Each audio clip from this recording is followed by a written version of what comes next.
Remember being told to pick your clothes up off the floor? That used to be me. Fast forward to today, my clothes aren't on the floor. Well, some of them are, but they're definitely not in the wardrobe. And my desk? Still covered in cups and stuff. My computer desktop is just a sea of icons. My life's just a bit of a mess. But that's how I work best. In this video, I want to explore how letting yourself sprawl out and embracing a bit of chaos instead of working against it can actually help you work better. It's all about finding that balance between total mess and an organised mess that works for you. To me, the mess has always been partly functional and partly a byproduct of the way that I think. If something's put away, I tend to forget that it exists. I need things out. I need them visible and within my reach. Having many cups on the desk means that I've been focusing. Notes everywhere means that I'm working on something. A pile of clothes on the side, that's not a mess to me. That's tomorrow's outfit, with some backup socks just in case. But the truth is, this isn't just a personal preference. It's just how I'm wired. When I'm deep into some work, my focus can become intense. Everything else seems to drop away, and that's when the used cups begin to pile up. That's when my computer desktop gets chaotic, and that's when my floor becomes another storage unit. I don't notice the clutter forming because my attention is directed elsewhere. When I'm working, I can enter this kind of tunnel vision. Everything unrelated to my tasks becomes irrelevant. It's just me, the work that I'm focusing on, and the next problem to solve. Cleaning my desk, organising my clothes, those aren't even a thought in the room. Sometimes I'll look up hours later and I'll have this feeling as if I've just been on a work binge. I've surrounded myself with cups and plates and cables and hard drives, and it feels like I've just woken up from a dream or a hangover. But that clutter, it's like a visual timestamp of all the work that I was putting in. But there's more than just clutter and mess. There are things that have their place. I know exactly where my medications are, where my hairbrush is, my nail clippers. They all have exact spots around my desk so I know where they should be. It's like a code that only I can read. But even this functional chaos can have a tipping point. There's always a moment when the clutter stops helping and starts hurting, but I don't notice it building up consciously. Sometimes I just start to feel irritated for no reason. I become very distracted and I end up fidgeting instead of working. That's when I know it's time to clean. It's not about how tidy it looks. It's about trying to bring myself down from the stress that I'm feeling. Most of the time it feels like I don't have the mental capacity for cleaning. My mind is so taken up by the tasks that I feel like I need to get done, and that causes the clutter. I feel that tidying and organising need specific times for me to do it, or I won't get it done. I just don't have the mental space for it. And when things get too messy, I do lose my concentration. I can't find specific things I need on my computer because my desktop has become a sea of icons. My hairbrush goes missing.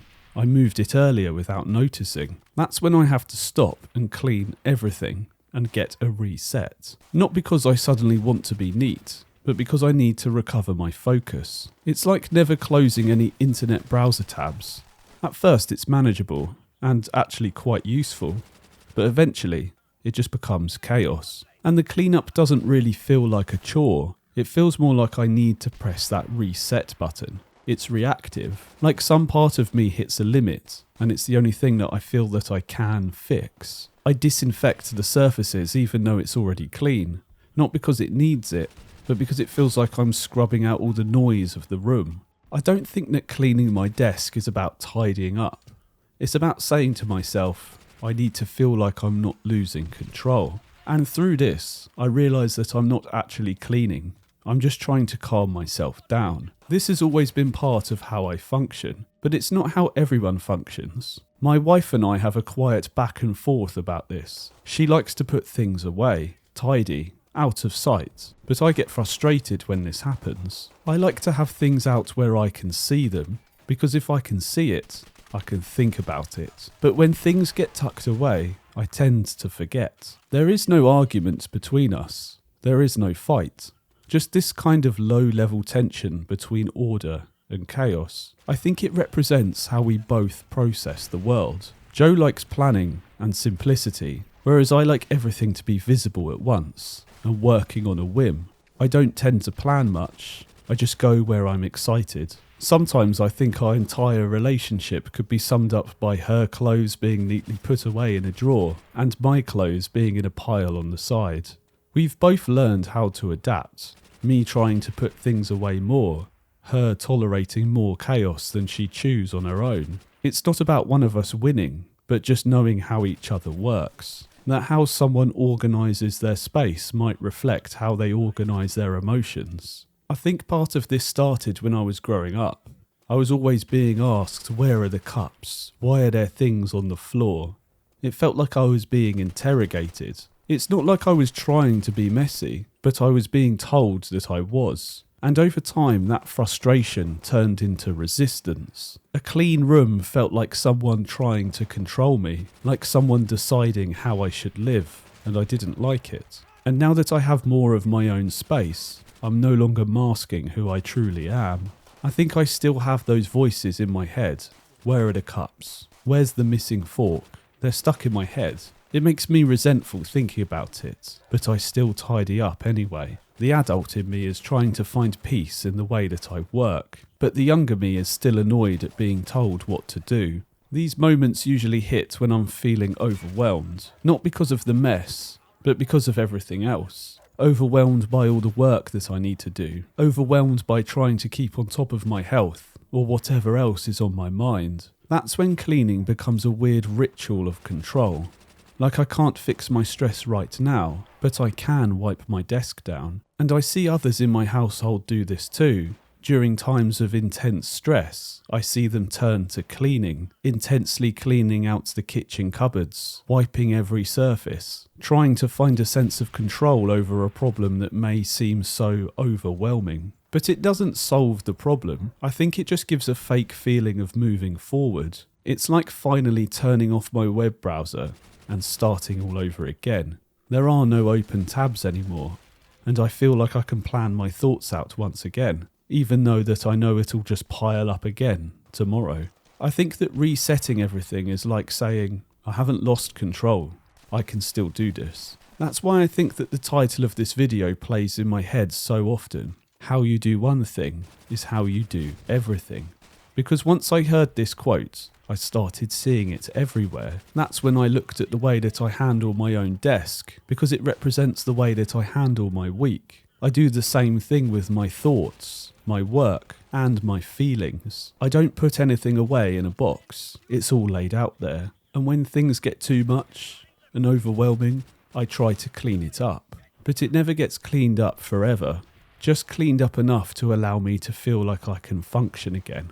That's when I go through and I decide to delete all the emails in my inbox, bringing it down to 0 unread messages, or wipe down my table, or empty my desktop, respond to any unread messages, write new to-do lists. But it doesn't take long for the mess to come straight back. My inbox gets flooded, my table's filled with clutter, my desktop filled with icons, my to-do list filled with random notes. I struggle to remember most people's birthdays, but I remember what date and time we said we would meet next month. I find it hard to schedule myself, but if we said we would meet at a certain time of day, I'm staring out my window ready to leave my house when that time comes. And I've been worrying about it for days in advance. I think that my life could be considered to be full of contradictions. But these days I don't consider it a dysfunction. I consider it just part of who I am. And I don't think that my goal is to try and fix it, but it's to try and work with it. When I started working with how I worked, that's when I felt like I began to flourish. I don't think that the answer is to become perfectly neat, because that's never going to be me. But I do think that the answer is to notice. To catch yourself before you spiral. Sometimes your space tells you more about yourself than you may realise. Sometimes your mess reflects your mood. So how you do one thing might really be how you do everything. I don't think that being messy is the enemy, but it's ignoring the message behind it. I've often been far too hard on myself, pressuring myself to do things until I felt on the verge of burning out. So click this video to hear more. Thanks for listening.